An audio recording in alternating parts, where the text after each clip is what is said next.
ಕ್ರಿಕೆಟ್ನ ಈ 5 ಫ್ಯಾಕ್ಟ್ಗಳು ಕೇಳಿದರೆ ಸುಳ್ಳು ಎಂದು ಎನಿಸಬಹುದು, ಆದರೆ ಅವು ಸತ್ಯ. ಅದರಲ್ಲೂ ಕೊನೆಯದನ್ನು ನೀವು ಸಹ ನಂಬುವುದಿಲ್ಲ. ನಂಬರ್ 1, ಧೋನಿ ತನ್ನ ಐಪಿಎಲ್ ಕರಿಯರ್ನಲ್ಲಿ 5 ಟ್ರೋಫಿಗಳನ್ನು ಗೆದ್ದಿದ್ದಾರೆ. ಆದರೆ ನೀವು ಕೇಳಿದರೆ ಆಶ್ಚರ್ಯವಾಗುತ್ತೀರಿ, ಧೋನಿ ರೋಹಿತ್ ಶರ್ಮಾ ವಿರುದ್ಧ 1 ಫೈನಲ್ ಅನ್ನು ಗೆದ್ದಿಲ್ಲ. ಚೆನ್ನೈ ಸೂಪರ್ ಕಿಂಗ್ಸ್ ಮತ್ತು ಮುಂಬೈ ಇಂಡಿಯನ್ಸ್ ನಡುವಿನ 4 ಐಪಿಎಲ್ ಫೈನಲ್ಗಳಲ್ಲಿ 3 ಫೈನಲ್ಗಳನ್ನು ಮುಂಬೈ ಇಂಡಿಯನ್ಸ್ ಗೆದ್ದಿದೆ.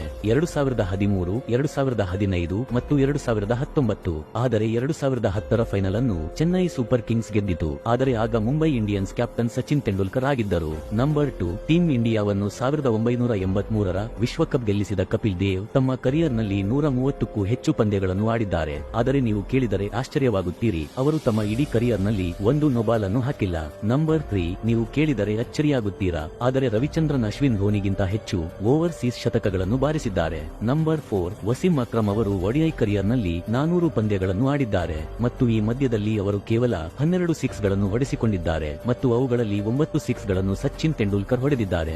ನಂಬರ್ 5, ನೀವು ಕೇಳಿದರೆ ಆಶ್ಚರ್ಯವಾಗುತ್ತೀರಿ, ಆದರೆ ಗಂಭೀರ್ ಅವರು ಆಡಿರುವ ಎಲ್ಲಾ ಐಸಿಸಿ ಫೈನಲ್ಗಳಲ್ಲಿ ಭಾರತ ಜಯಗಳಿಸಿದೆ. ಸ್ನೇಹಿತರೆ, ಈ 5ರಲ್ಲಿ ನಿಮಗೆ ಯಾವ ಫ್ಯಾಕ್ಟ್ ಇಷ್ಟವಾಯಿತು ಎಂದು ಕಮೆಂಟ್ ಮಾಡುವ ಮೂಲಕ ತಿಳಿಸಿ.